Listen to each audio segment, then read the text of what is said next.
It can be argued that the reproduction of works is one of the most common forms of direct infringement of copyright. Have you ever played a DVD disc through your computer or DVD player and considered yourself to be infringing copyright?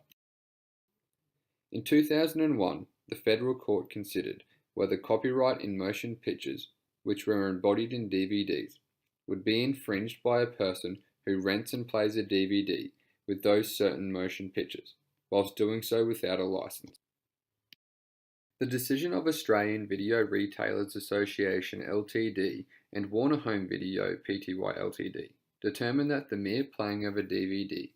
and the brief expression of minuscule fractions of visual images and sound that comprise a film in the RAM of a computer or DVD player does not unequivocally constitute the act of making a copy of a film under Section 86 subsection A of the Copyright Act 1968.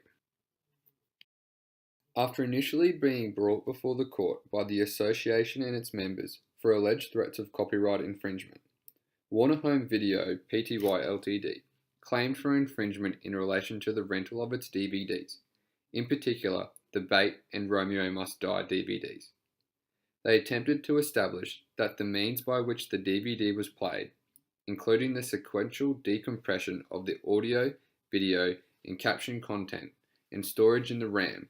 consumers did in fact make a copy of the whole or a substantial part of the film embodied in the DVD by playing the DVD itself.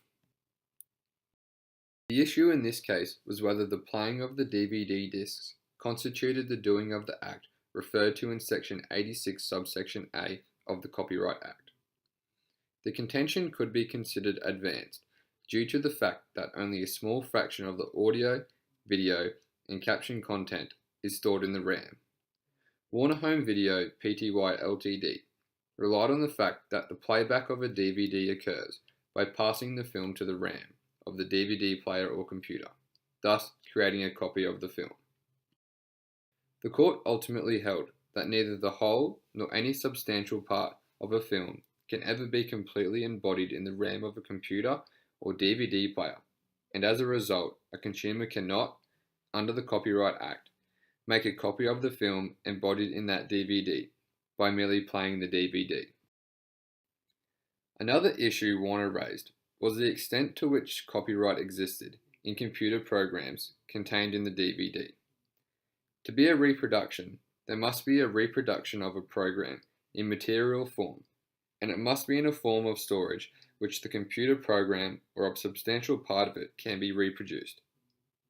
It was concluded by the court that the computer programs subsisting in Warner, which are embedded in the Bait and Romeo Must Die DVDs,